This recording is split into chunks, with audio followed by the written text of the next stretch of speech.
যান, ওয়াজ হয়ে গেছে, এবার মোনাজাত করে দিই। যে না মানে এর চাইতে আর কি দামি ওয়াজ আছে বাংলাদেশে দেখান, আমি সেই ওয়াজ করব। ওয়াজ হয়ে গেছে না, মেনে নিতে পারলে এটাই যথেষ্ট। সারা বাংলাদেশে আমি এই হাদিসটা বলেছি, মানুষ যেভাবে হাত তুলে কথা দেয়, সব মানুষ যদি এই কথাটা ঠিক রাখতে পারতো, এদেশের সামনে কোরআনের রাজ কায়েম হওয়া কোনো ব্যাপারই না। কারণ কোরআন যেখানে নেই আমি সেখানে নেই, তাহলে অনেক দল এমনি মাইনাস হয়ে যাওয়ার কথা না। যারা এই কথা বলতে পারে যে কোরআনের সাথে রাজনীতির কোনো সম্পর্ক নেই, ওদেরটা তো আগে মাইনাস হবে। অথচ আমার এই ছোট্ট মাথায় কোরআনে কারিমে রাজনৈতিক কথা আমি পেয়েছি 903 জায়গায়, এই না 918 জায়গায়, 918 জায়গায় ডাইরেক্ট ইনডাইরেক্ট মিলিয়ে আছে রাজনীতি করা লাগবে কোরআন দিয়ে। আর যেই মানুষটা বলে যে কোরআনের সাথে রাজনীতির কোনো সম্পর্ক নেই, ওর পেটে বম মারেন, কোরআন মানে কি বলতে পারবে না। কোরআন মানে কি? বহুল পঠিত পাঠ্য, এটা বলতে পারবে?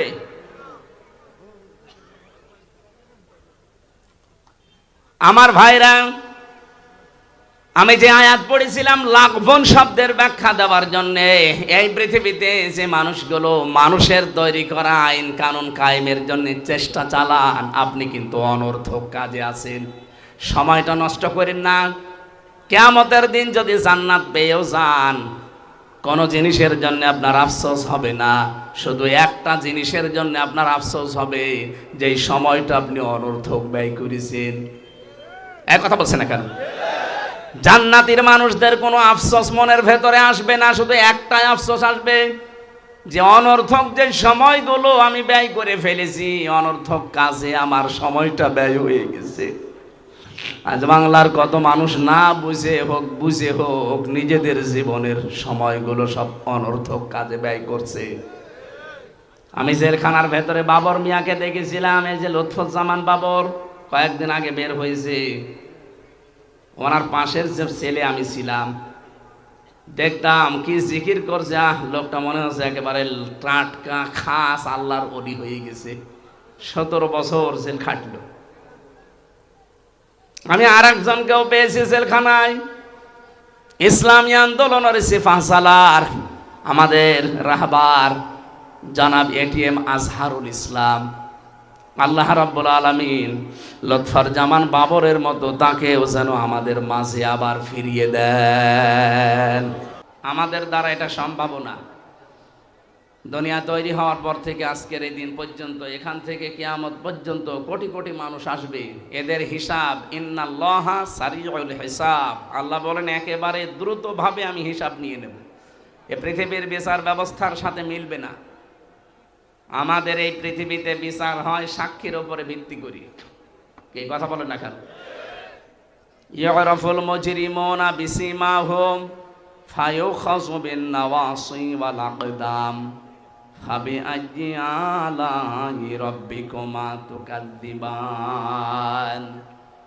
রাব্বুল আলামিন বলেন কিয়ামতে অপরাধী যারা, এ মানুষগুলোকে আমি জিজ্ঞাসাও করব না যে এই অপরাধ করেছিলি, না। ওনার বিচার পুরাটা আলাদা। উনি শুধু আপনার অপরাধের চিহ্নগুলো এই শরীরের ভেতরে ফুটিয়ে তুলবে। এদের তাফসিরে আমি 10 প্রকার আকৃতির নাম পেয়েছি। কিয়ামতে কারো আকৃতি হবে কুকুরের মতো, কারো শুকুরের মতো, কারো সাপের মতো। সাপের কাজ কি? একটা মানুষকে সবল দেয়, লোকটা মরে যায়। সাপের কোনো লাভ হয় না, মাঝখান থেকে ওর জীবনটা শেষ হয়ে গেল। বহু মানুষ এই পৃথিবীতে এমন আছে, সকালবেলা উঠেই ওর ধান্দা থাকে কার ক্ষতি করব, কিন্তু নিজের কোনো লাভ হয় না। মাঝখান থেকে একটা লোক বিপদে পড়ে যায়, তাও যেমন তেমন বিপদ না, বিশাল বিপদে পড়ে যায়। সারা জীবন তখন তার এই দুঃখের বোঝা, কষ্টের বোঝা বহন করা লাগে। মাঝখান থেকে যেই লোকটার কারণে বিপদে পড়লো, ওর কিন্তু সেরকম কোনো লাভ হয়নি। লাভ হয়েছে দুনিয়ার হয়তো কিছু। ঘরে ঘুমিয়ে আছি, কিছুই জানি না, চোখ খুলে দেখছি হাজতে, কি গো তুই গাছ কেটেছিস, কখন? স্বপ্নে। এটা চলছিল না 11-15 বছর? এইটা চলছে। আমি নিজে তো ভিকটিম, আমি দেখেছি, কিচ্ছু জানি না। বাড়ি থেকে নিয়ে গেল, পরের দিন পেপারে দেখছে যে কুষ্টিয়ার মজমপুর থেকে আমরা নিয়ে এসেছি। পুরাটা বানোয়াট, মিথ্যা কথা। এই যে মিথ্যা দিয়ে আরম্ভ হয়েছিল, পুরা 3টা বছর মিথ্যার ওপরেই ছিল। আমার রিমান্ডে থেকে শুরু করে একেবারে বের হওয়া পর্যন্ত একটা কথাও কোনোদিন আমি সত্যি পাইনি। পুরাটা ওরা যা বলেছে করেছে সব মিথ্যা। যে লোকগুলো এই কাজ করি আমার এই জীবন থেকে 3টা বছর কেড়ে নিলেন, যারা এর সাথে জড়িত, কি লাভ হয়েছে আপনার? কিছু টাকা পেয়েছেন হয়তো, এছাড়া তো আমার এই কষ্ট দেওয়া ছাড়া কোনো লাভ আপনার হয়নি। সে টাকাও তো এখন আর ভোগ করতে পারেন না। 10 টাকা উপায় করলে এখন 20 টাকার ক্ষতি হয়ে যাচ্ছে। এই কথা বলেন না কেন? আমার মামলার আয়ু থেকে শুরু করে একেবারে টপ টু বটন যে কয়টা আমি চিনি, এই গত পরশুদিন একজনের খোঁজ পেলাম নাকি ক্যান্সার হয়েছে রক্তের ভেতরে। কি হবে এই লোকটার এখন? আমার বাবার কাছ থেকে আকিস গ্রুপ থেকে 32 লাখ টাকা খেয়েছিল। কত? 32 লাখ সব মিলে। না না, 32 লাখ তো আকিস গ্রুপের কাছে খেয়েছে। আমার বাবার কাছ থেকে প্রথমেই নিয়েছে 10 লাখ, বলেছে 50টা মামলা দেব, নয়তো টাকা দিন তাড়াতাড়ি। তো গ্রাম্য মানুষ তো ভয়েই দিয়ে দিয়েছে। এইভাবে এই 3টা বছর বিভিন্ন কায়দা কৌশল করে করে টাকা নিয়েছিল। সব মিলে 2 গ্রুপের কাছ থেকে আমার বাবা আর আকিস গ্রুপ মিলে আমার মনে হয় 50 লাখের উপরে খেয়েছে তারা। কি করলেন? এখন যদি রক্তের ভেতরে মানুষের 5 প্রকার ক্যান্সার হয়, ওনার তো 1 প্রকার ধরা পড়েছে। ও যা নিয়েছিলেন এখন তো 14 বংশ বিক্রি করে ঔষধের পয়সা হবে না। কি কথা বোঝেন আমার? এই জন্য অবৈধ ইনকাম যারা করে, চর্ম চোখে দেখতে মনে হয় টাকা পয়সা মাল পানি ভালোই আসতেছে, কিন্তু না, একদিক থেকে যদি আসে 10 দিকে যাওয়ার রাস্তা খুলে যায়। যারা এই যে সুদ খান, টাকা ছেড়ে রাখে, টাকা আসে নাকি এলাকায় সব নেই? এখানে যারা এই কাজে আছেন, আপনি মায়ের সাথে জেনা করছেন, আপনি যাই নাউজুবিল্লাহ বলেন আর আলহামদুলিল্লাহ বলেন, আপনি এই কাজে আছেন। এর 33টা গোনা হয় সুদ খেলে। নিম্ন গোনা মায়ের সাথে জেনা করা, আর উপরের গোনা আল্লাহ রসুলের সাথে যুদ্ধ করা। তো উপরেরটা যদি নাও করেন, অন্তত নিচেরটা তো করছেন। এই যারা টাকা ছেড়ে রেখেছেন, 1000 টাকা দিলে মাসে মাসে আরো 200 টাকা বেশি দেয়। যারা এ কাজ করছেন, এটা ছেড়ে দেওয়া লাগবে ভাই, নাই তো আপনার নামাজ, রোজা, হজ, যাকাত যাই করছেন, দান সাদগা, এসব মাঠে মারা যাচ্ছে। সুতরাং এইগুলো থেকে বেশি বাঁচিয়ে রাখা লাগবে না, যে নামাজ যেন অন্তত বেশি থাকে, আমার রোজাটা যেন অন্তত হয়, এজন্য সুদ ছেড়ে দেওয়া লাগবে। যারা যারা এগুলো করছেন ছেড়ে দেবেন। হাত তোলেন তো, কারা ছাড়বেন? ও, এলাকায় সুদ চলছে তাহলে, ভালোই আছে, ঠিক আছে। আপনারা যখন হাত তুললেন যে ছেড়ে দেবেন, আলহামদুলিল্লাহ। আপনি সুদের টাকা মাসে মাসে নাই 20,000 ইনকাম করলেন, দেখবেন আপনার 1 মাসে 30,000 টাকা চলে যাওয়ার রাস্তা আল্লাহ তৈরি করে দেবে। হয়তো এমন একটা অসুখ দেবে যে 20,000 টাকার ওষুধই লাগে। বলেন তো, রোগ দেওয়ার সঠিকভাবে বলবেন মালিককে। ওয়াইদা মারিদতু ফাহুয়া ইয়াশফিন, আমি যখন অসুস্থ হই আমাকে শেফা দেয় কে? ঔষধ তো একটা ওসিলা। উনি যদি বলে যে না হবে না, তামাম দুনিয়া খেয়ে ফেললো, আপনি সুস্থ হবেন না। এ বিশ্বাস আমাদের আছে তো? এই যে দোয়াটা বললাম, ওয়াইদা মারিদতু ফাহুয়া ইয়াশফিন, এটা আমাদের জাতির পিতার দোয়া, ইব্রাহিম আলাইহিস সালাম। উনি দোয়া করেছিলেন, ওয়াইদা মারিদতু ফাহুয়া ইয়াশফিন, যখন আমি অসুস্থ হই আমাকে শেফা দেয় কে? এই জন্য অবৈধ ইনকাম করে আসবেন ঠিক, তো এমন একটা অসুখ লাগিয়ে দেবে। 20,000 টাকা উপায় হলে দেখা যাচ্ছে 25,000 টাকা চলে যাচ্ছে বিভিন্ন রাস্তায়। নিজেকে কন্ট্রোল করেন, এরকম বড় বড় বিপদ থেকে আল্লাহ আপনাকে বাঁচিয়ে রাখবে ইনশাআল্লাহ। কিছু মানুষের চেহারা হবে কুকুরের মতো। কুকুরের কাজ কি? 2টা কুকুরকে আপনি পাশাপাশি খাবার দেবেন, একটাকে যা দিয়েছেন ও কিন্তু সারা দিন খেয়ে শেষ করতে পারবে না, এরপরও পাশেরটায় হামলা দেয়। এটা কুকুরের স্বভাব। এই বাংলাদেশে বহু মানুষের স্বভাব এরকম ছিল, ওর নিজের যা আছে মরণ পর্যন্ত খেলেও শেষ হতো না, এরপরও জনগণেরটায় হামলা দিয়েছে। এগুলো কিয়ামতে যখন উঠবে দেখবেন মানুষের আকৃতি থাকবে না, ওদের আকারের উপরে কুকুরের চেহারা ভেসে উঠবে। কেন? ওয়ালাকাদ কাররামনা বানি আদম, আমি বনি আদমকে সম্মানিত করেছি, এত সুন্দর করে এর চেহারাটা বানালাম, মায়ের পেটে আমি ওকে হারাম খাওয়াইনি। কথা বলছে না কেন? মায়ের মাসিক অসুখ বন্ধ করে রক্তটা আমি নাভির ভেতর দিয়ে দিয়েছি, তাও মুখ দিয়ে দেইনি, এটা পবিত্র রাখলাম। অথচ দুনিয়ায় যাবার পরে এই পবিত্র মুখ দিয়ে কত অপবিত্র জিনিসের ভেতরে লাগায়। এই বিড়ি সিগারেটও কিন্তু ওই পর্যায়ে পড়ে। সুতরাং এটা যারা খান এটা বন্ধ করবে। কি একটা আইন হয়েছিল না স্যার, যে বিড়ি প্রকাশ্যে সিগারেট খেলে কত টাকা জরিমানা জানেন? 50 টাকা। আছে এখন আর তো না, আইন করেই তো শেষ। আসলে অনেক পুলিশ ভাইও দেখি খায়। এই জন্যে ভাইরা যারা আইনে আছেন অন্তত আপনারা একটু কড়াকড়ি করবেন।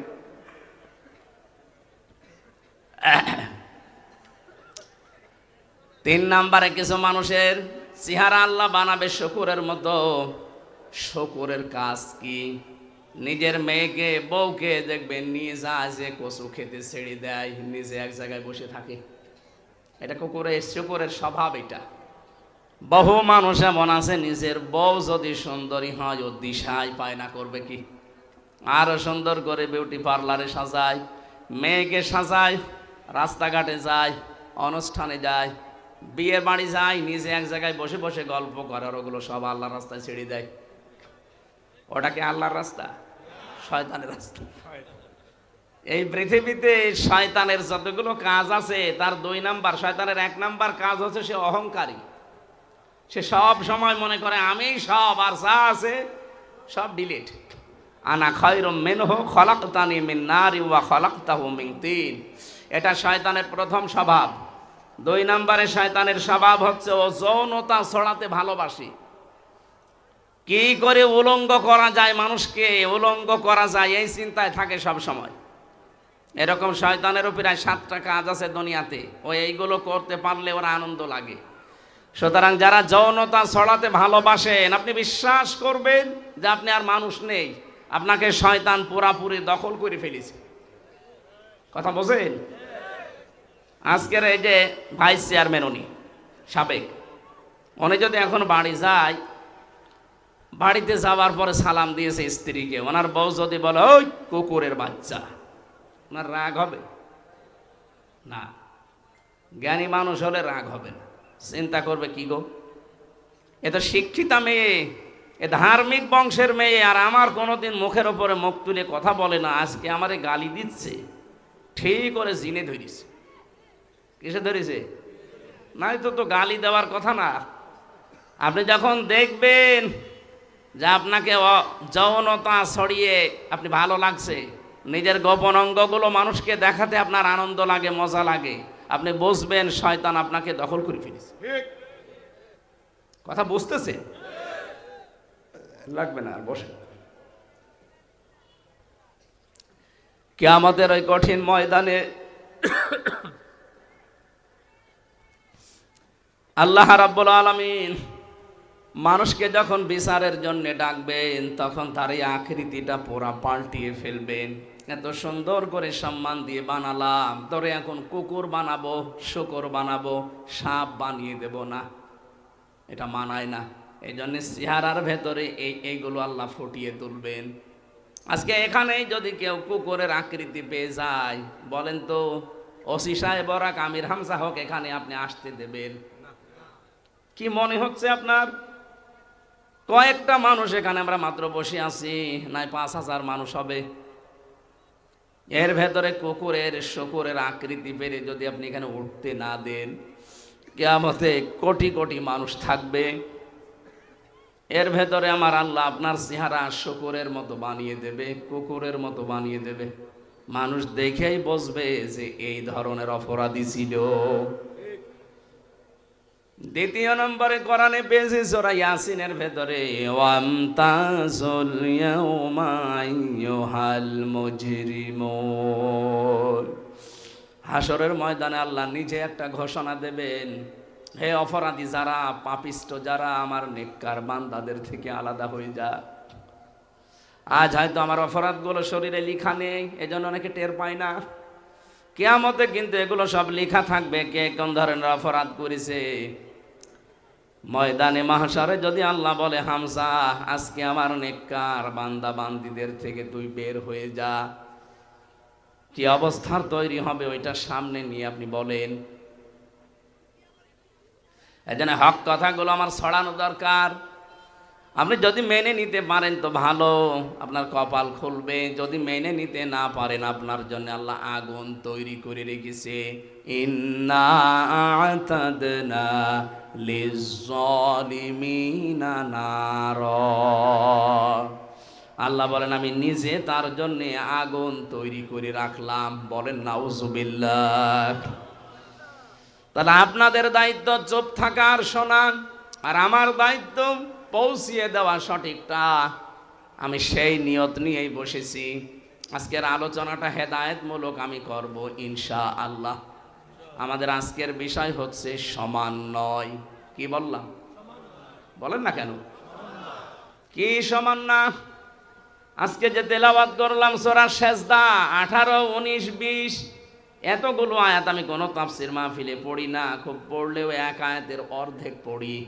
আজকে পুরা 3 আয়াত পড়েছি, সময় পেয়েছি, এই জন্যে থাকবে তো ইনশাআল্লাহ। হ্যাঁ, আমরা তাফসীর আকারে কথা বলবো। সমন্বয় যেহেতু বলেছি, আমরা সেজদা সূরা সেজদা থেকে পড়েছি। এত বড় একটা সুন্দর সূরা, সূরা সেজদা 30টা আয়াত আছে, 3টা রুকু আছে। পুরা কোরআন শরীফের ভেতরে 30 আয়াত বিশিষ্ট সূরা আমি পেয়েছি 2টা, সূরা মুলুক আর সূরা সেজদা। বিশ্বনবী সারাটা জীবনে এই 2টা সূরা পড়িয়ে তারপরে ঘুমাতেন। বলেন সুবহানাল্লাহ। এত দামি সেজদা, নাম শুনলেই বোঝা যাচ্ছে এর ভেতরে এমন একটা কিছু আছে যেটার উপরে আমার আল্লাহ খুশি হয়। সেজদা এত দামি জিনিস, কোনো মানুষ যদি সেজদা না দেয়, আমার আল্লাহ পাক এই পৃথিবীতে সবচাইতে বেশি রেগে থাকে তার উপরে। ও চাঁদপুরবাসী, আমরা অনেক মানুষ এখানে আছি, সুস্থ সবল থাকার পরও আমরা নিজেরা আল্লাহকে সেজদা দেই না।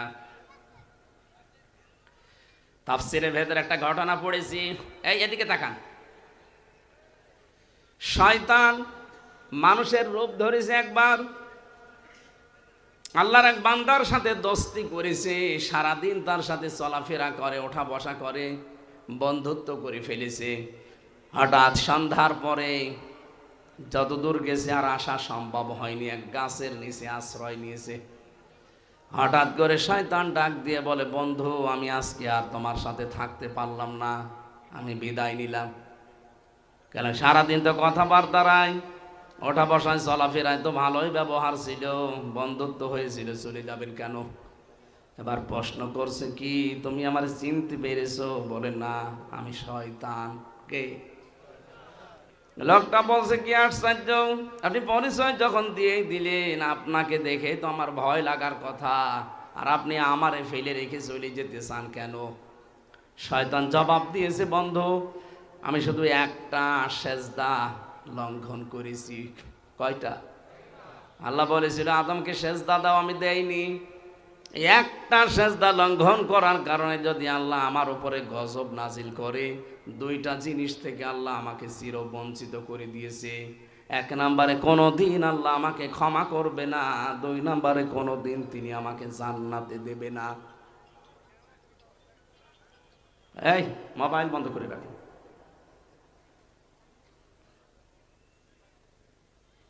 অথচ আজকে 24 ঘন্টা তোমার সাথে আছি, 24টা ঘন্টায় তোমার ওপরে 17টা সেজদা ফরজ ছিল। কয়টা? 17টা সেজদা অন্তত ফরজ, 34টা সেজদা ফরজ ছিল। 17 দুকোণে একটা সেজদাও তুমি তো দিলে না। আমার ভয় হচ্ছে আমি একটা লঙ্ঘন করে যদি গজব প্রাপ্ত হই, তুমি 17 দুগুণে 34টা সেজদা দাওনি, আল্লাহ যে কি গজব নাজিল করবে তার কারণে আমিও পুড়ে সারকার হয়ে যেতে পারি।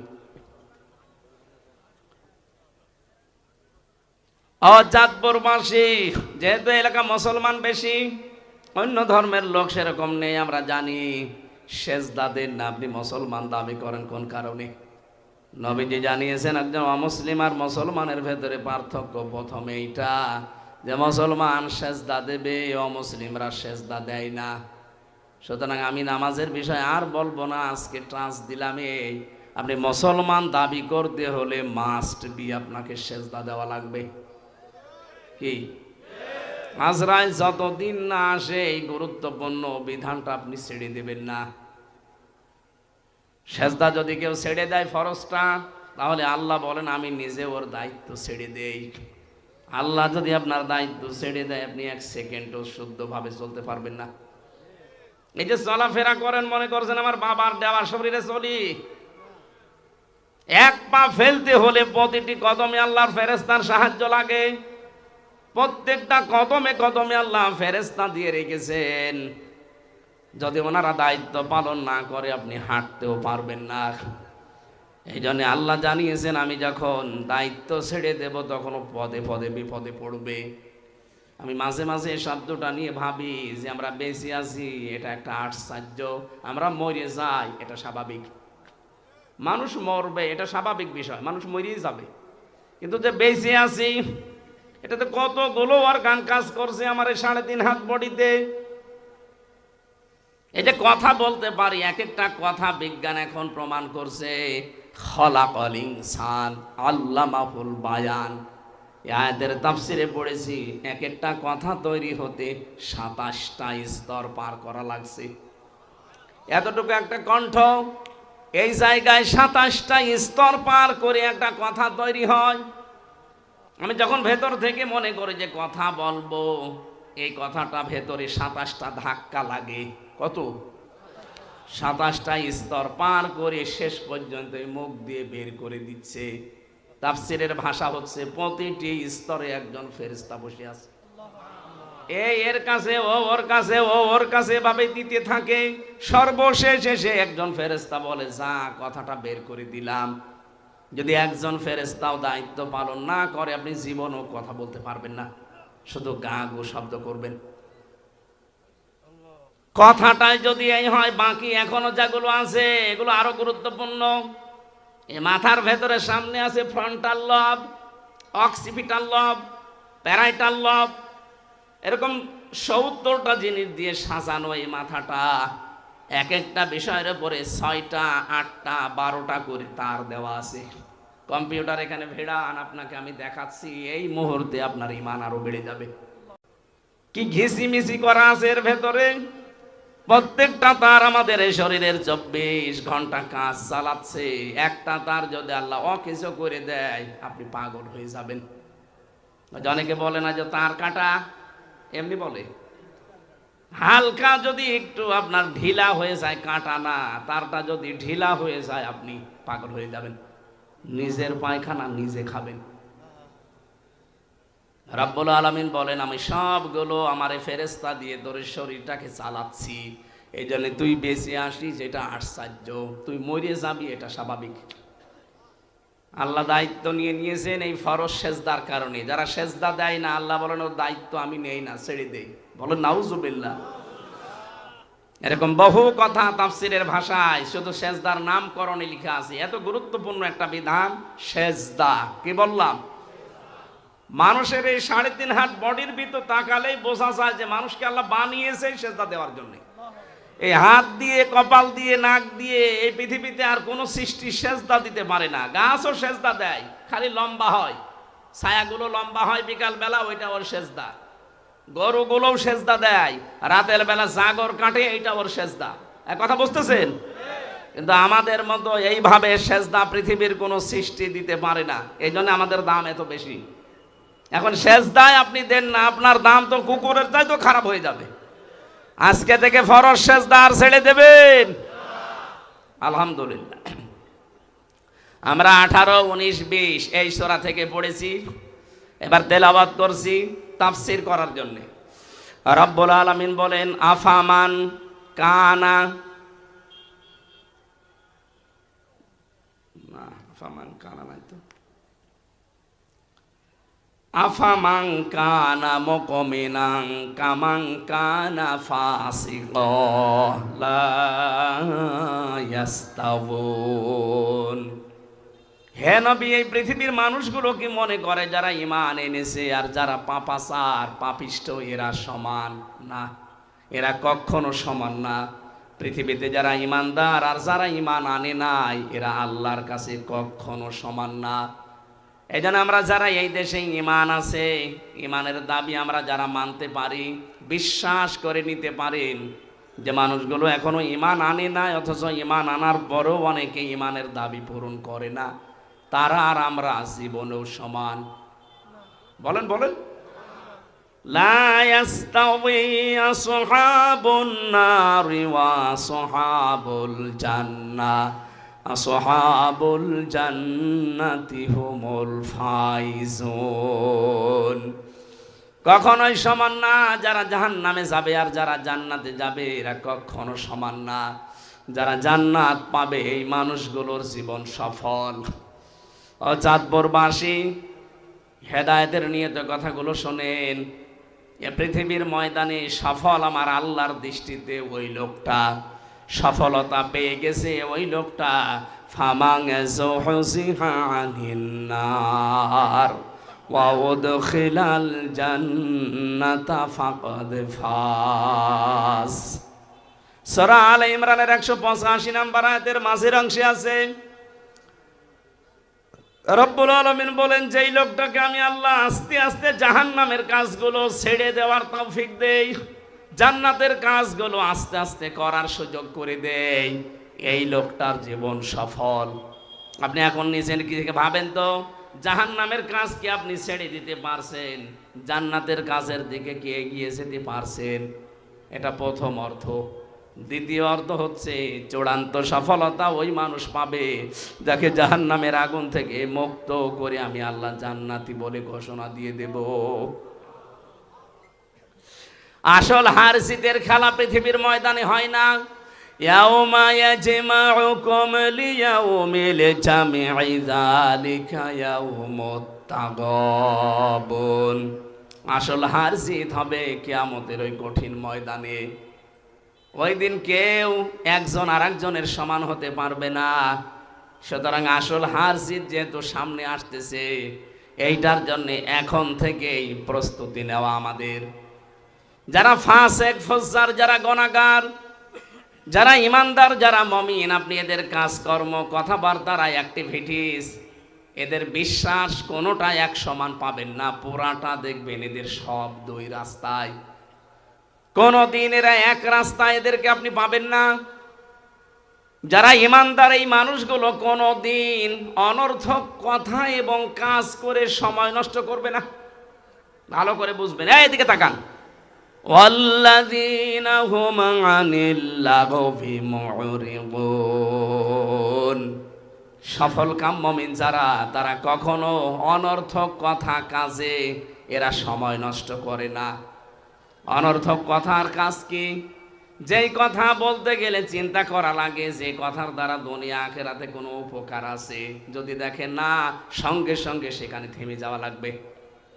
কোনো কাজ করতে গেলে যদি দেখেন এই কাজে আমার দুনিয়া আখিরাতের কোনো উপকার আছে, যদি দেখেন না, আপনি সঙ্গে সঙ্গে নিজেকে থামিয়ে ফেলবেন। এই মুরিদুন, লাগবুন, এই শব্দগুলোর ব্যাখ্যা আমি বিভিন্ন তাফসীরের সাথে মিলিয়ে দেখেছি। পৃথিবীতে সবচাইতে বড় অনর্থক কাজ হচ্ছে আল্লাহর জমিনে মানুষের তৈরি করা আইন কায়েম করার চেষ্টা করা। এটা এই দেশের মানুষকে আমরা বোঝাতে পারছি না। কোরআনের পাখি 50টা বছর চেষ্টা করেছিল এটা বোঝানোর, যে আপনারা লাগবন থেকে বিরত থাকেন, অনর্থক কাজ থেকে, অনর্থক কর্ম থেকে নিজেকে বিরত রাখেন, নয়তো সফল হতে পারবেন না। এটা 50টা বছর তিনি এই একটা কথা বুঝিয়েছেন। চামড়া আমাদের এত মোটা গন্ডারের মতো, কাতো কতো দিলে নাকি 3 দিন পরে টের পায় গন্ডার। এক লোক শ্বশুর বাড়ি যাচ্ছিল, রাস্তার পাশে দেখছে একটা গন্ডার বাঁধা। গন্ডার কি কাতো কতো দিয়েছে। কাতো কতো বোঝেন না? দেখে না গন্ডার হাসে না। 3 দিন পরে শ্বশুর বাড়ি থেকে আসার সময় দেখছে গন্ডার হাসতেছে। ডাক দিয়ে বলে, বন্ধু 3 দিন আগে তোমারে কাতো কতো দিলাম, তখন তো হাসলে না, এখন হাসতেছ। গন্ডার বলে, বন্ধু এই 3 দিন পরে চামড়া ভেদ করে আমার কাতো কতো লেগেছে। গন্ডারের কাতো কতো লাগে কয়দিনের ভেতরে, আর আমাদের না না, অনেকে বছর সঙ্গে সঙ্গে। কিসের সঙ্গে সঙ্গে? এত কাতো কতো দেওয়া হয় কোরআন দিয়ে, হাদিস দিয়ে, আখিরাতের কথা দিয়ে, কয় কিছুই তো মনে হয় না, আগে যা ছিল তাই। এই জন্য আজকে আমরা কাতো কতো দিচ্ছি কোরআন দিয়ে, যারা অনর্থক কথা এবং কাজে আছেন। পৃথিবীতে যত অনর্থক বিষয় আছে, সবচাইতে অনর্থক হচ্ছে মানুষের তৈরি করা আইন। এক কথা বলেন, আল্লাহর এই জমিনে আল্লাহর পাঠানো আইন বাদ দিয়ে যারা মানুষের তৈরি করা আইন বিজয়ী করতে চান, আপনি কিন্তু অনর্থক কাজে আছেন। এরপরও যদি কেউ না বোঝার ভান করে থাকেন, এদিকে আসেন, কানের নিচে 2টা দিলে তখন টের পাবেন। কোরআন শরীফ দিয়ে, বুখারী শরীফ দিয়ে তো হচ্ছে না, আপনার বুখারী শরীফ দেওয়া লাগবে। আপনার বিবেক কি মরে গেছে না কুকুরে প্রসাব করেছে? কোন কারণে আপনি মানুষ হয়ে মানুষের তৈরি করা আইন কায়েম করার চেষ্টা করবেন? আজ পর্যন্ত কোন কুকুরকে দেখেছেন একটা কুকুর হয়ে আর একটা কুকুরের আইন মানে? কথা বলে না কেন? এত বড় সৃষ্টি আমরা, সর্বশ্রেষ্ঠ সৃষ্টি, এর বড় কোন কারণে মানুষের তৈরি করা আইন এখানে কায়েম করা লাগবে? আজকে থেকে তওবা করেন। আমি জানি আপনার হেদায়েত কপালে থাকলে আজকেই হয়ে যাবে, আর হেদায়েত যদি আপনার না থাকে, ওই গিরিশচন্দ্র সেনের মতো পুরা কোরআন শরীফ আপনাকে গলিয়ে খাওয়ালেও আপনি পথ পাবেন না। গিরিশচন্দ্র সেন আমাদের চাইতে কোরআন কম পড়েনি, কম বোঝেনি, কম লেখেনি, আমাদের চাইতে বেশি লিখেছে। কারণ তাফসির লিখেছে, অর্থ তো লিখেছে, ও তাফসিরও লিখেছে। আমি বিশ্ববিদ্যালয়ে পিএইচডি যখন জমা দিয়েছিলাম তখন দেখেছিলাম ও কিন্তু গিরিশচন্দ্র সেন শুধু কোরআনের বাংলা অর্থ করেনি, ও তাফসিরও করেছে। এখানে যারা আলেম বসে আছে জিজ্ঞাসা করেন তো, প্রতিটি শব্দের কোরআনে কারিমে যত শব্দ আছে প্রতিটি শব্দের অর্থ বলতে পারবে এরকম আলেম এখানে আছে না? নেই। কেউ বুকে হাত দিয়ে বলার সাহস নেই, আমিও না, কারণ আমি পড়িয়েছি কিন্তু আমার মনে নেই, আমার এখন দেখা লাগবে। অথচ একটা হিন্দু মানুষ ওরা কোরআন শরীফের তো একটা শব্দের একা একটা অর্থ না, একাধিক অর্থ ওর জানা ছিল, না তো তাফসীর করলো কি করে? এক একটা শব্দের একাধিক অর্থ আপনার জানতে হবে, এবং শব্দের ভাঙা কি করে, শব্দ ভাঙা লাগে, পরিবর্তন করা লাগে, এইটা আপনাকে আগে জানা লাগবে। ওই যে আমি শব্দ বললাম না, সামিয়া, সামিয়া দিলে এমনি অর্থ হবে শোনো, আর ফাস্তামিউ দিলে গুরুত্ব সহকারে, মনোযোগ সহকারে। মানিত্তাবাআল হুদা বিগাইরিল কোরআন আদাল্লাহুল্লাহ, তিরমিজি শরীফের হাদিস। নবীজি বলেন, কোরআনে কারিম বাদ দিয়ে যদি হেদায়েত পাওয়ার জন্য পৃথিবীর কোন জায়গায় কেউ যায়, তার মন যতই ভালো থাক, আদাল্লাহুল্লাহ, আল্লাহ নিজে তাকে দায়িত্ব নিয়ে গোমরা বানিয়ে দেবে। শব্দটা কিন্তু আদাল্লাহ ইয়াউদিল্লু, এটা বাবে ইফাল, আসল শব্দ দল্লা, দল্লা ইয়াউদিল্লু। এর বাংলা অর্থ দাঁড়াবে, যদি সোলাসি মুজাররাদ থেকে আসে, 3 অক্ষর বিশিষ্ট শব্দ থেকে আসলে বাংলা অর্থ হবে আপনি নিজেই নিজেকে গোমরা বানিয়ে ফেলেছেন। কিন্তু আদাল্লাহ বাবে ইফাল থেকে আসার কারণে অক্ষর বেড়ে গেছে, এজন্য বাংলা অর্থ দাঁড়াবে আপনি হয়তো গিয়েছিলেন, আপনার নিয়ত ভালো ছিল, কিন্তু কোরআন সেখানে চলে না, কোরআনের কর্মসূচি নেই। এই জন্য আল্লাহ নিজে দায়িত্ব নিয়ে আপনাকে আরো গোমরা বানিয়ে দেবে। এখানে একটা শিক্ষা আছে, বলেন তো, হেদায়েত দেওয়ার একচ্ছত্র মালিকানা কার? নাকি আমাকে হালকা পাতলা আল্লাহ দিয়েছে? এই যে প্রথম থেকে তো ওইটাই বলছে যে হেদায়েতের মালিক আমি না, নবীকে পর্যন্ত আল্লাহ দেয়নি। ইন্নাকা লা তাহদি মান আহবাবতা ওয়ালাকিন্নাল্লাহা ইয়াহদি মান ইয়াশা ওয়া হুয়া আ'লামু বিল মুহতাদিন। হে নবী, আপনি যাকে ভালোবাসেন তাকে হেদায়েত দিতে পারবেন না, আমি আল্লাহ যাকে পছন্দ করি তাকে দেই, আর আমি জানি যে হেদায়েত পাবে কে। আ'লামু ইসনে তাফসীর। এবার আসেন তো আয়াতের শিক্ষা এবং ব্যাখ্যা কি। বিশ্বনবী নিজের আপন চাচাকে বহু চেষ্টা চালিয়েছিলেন হেদায়েত দেওয়ার জন্য, কিন্তু পারেন নাই, কারণ তার মন ছিল না। কি ছিল না? বলেন বলেন। এই গিরিশচন্দ্র সেন, এই বেটা কোরআন শরীফ পড়েছে, বুঝেছে, লিখেছে, কিন্তু ওর মন নেই। হেদায়েত পাওয়ার মতো ওর মন ছিল না, এই জন্য আল্লাহ ওকে হেদায়েত দেয়নি। মরে যাওয়ার পরে ওর জানাজাও হয়নি, কাফন দাফনও দেয়নি, পুড়িয়ে ফেলেছে। আমি যেটা বোঝানোর জন্য হাদিসটা বললাম, আদাল্লাহুল্লাহ, নবীজি বলেন আল্লাহ নিজে তখন দায়িত্ব নিয়ে নেয় আপনাকে খারাপ বানাতে। আল্লাহ যদি হেদায়েত দেওয়ার পরিবর্তে খারাপ বানিয়ে দেয়, কোন বাবা আছে আপনাকে হেদায়েত দিতে পারে বলেন তো? আরো জোরে বলেন। এই জন্য হাদিসের বাস্তবতা আমরা দেখতে পাই এই বাংলাদেশে 48,000 পীর এই দেশে সরকারি জরিপে। কত? 48,000। অধিকাংশ দরবারে দেখবেন কোরআন চলে না, কোরআনের নিয়ম নীতি কর্মসূচি সেখানে নেই, সেখানে চলে তোমার বাবাদের নিয়ম। বলেন।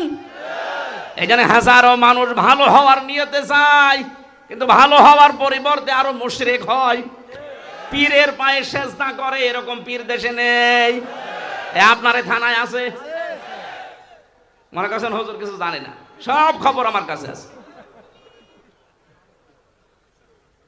মানুষ হয়ে যারা মানুষের সেজদা নেয়, এ তো টাটকা নির্ভেজাল মুশরিক। কথা বলেন। আমার কুষ্টিয়ার লালনের মাজারে মানুষ যায় ভালো হওয়ার নিয়তে, অথচ আগে গাঁজা খেত না, ওখানে গিয়ে গাঁজা খায়। ও কি ভালো হয়েছে না খারাপ হয়েছে? খারাপ হইলো কেন? কারণ ওখানে কোরআন নেই, কোরআনের কর্মসূচি আপনি পাবেন না। ওখানে শুধু প্রকাশ্যে সেজদা হয় লালনের মাজারে। অনেকে বউ ছেলে মেয়ে সব নিয়ে চলে যাচ্ছে এই কুমিল্লা, চাঁদপুর, নোয়াখালী থেকে, মনে করে যে আল্লাহর ওলি ঘুমিয়ে আছে, যায় যে দেখে শুধু গাঁজা। বাংলাদেশে একটা জায়গা আছে যেখানে পুলিশ পাহারা দিয়ে নিশ্চিন্তায় গাঁজা খাওয়ায়, একটা জায়গা আছে, কোনো চিন্তা নেই। যদি গাঁজা একেবারে নির্ভেজাল ভাবে খেতে চান, ওই মাজারে যাবেন, ওখানে কোরআনের কোন নিয়ম নীতি বলবেন, চলতেও দেবে না, চলেও না। যেহেতু কোরআন নেই, এই জন্য ওখানে যারা যায় ভালো হওয়ার পরিবর্তে আরো কি হয়? আরো জোরে বলেন, কি হয়? এই জন্য আজকে সিদ্ধান্ত নেওয়া লাগবে, শুধু হাদিস শোনা না। যেহেতু আদাল্লাহুল্লাহ, আল্লাহ নিজে খারাপ বানায়।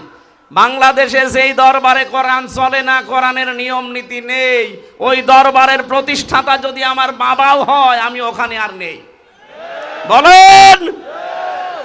এটা মানা যাবে না ইনশাল্লাহ। এই থানা থেকেই শুরু করবেন, নাকি এই থানা এসব নেই? আছে।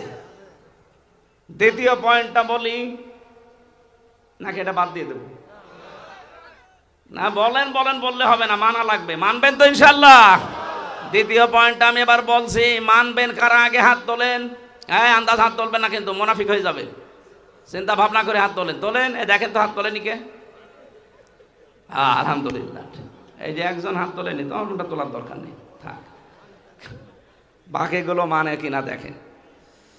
তাহলে এখানে যেমন সহজভাবে বুঝলেন, কোরআন যেখানে দরবারে চলে না, ওই দরবারের প্রতিষ্ঠাতা আমার বাবাও যদি হয়, আমি ওখানে নেই। আমি থাকলে আমাকে খারাপ বানিয়ে দেবে কে? বাংলাদেশে 48টা নিবন্ধিত রাজনৈতিক দল আছে, আর নিবন্ধন এখনো পাইনি, এগুলো মিরাই প্রায় 73টা। যেই রাজনৈতিক দলের কর্মসূচিতে কোরআন নেই, কোরআনের নিয়ম নীতি চলে না, ওই দল যদি আমার বাবাও প্রতিষ্ঠা করে, ওই দলে আমি নেই। এইবার অত জোরে বলবে না, আমি জানি। এইটা মানতে গেলে তো ওয়াজ শেষ। এটা মানবেন না? অত জোরে আন্দাজে মিথ্যা কথা বলেন কোন কারণে? আপনি মানবেন না, আমিও জানি। এই জন্য এটা আসতে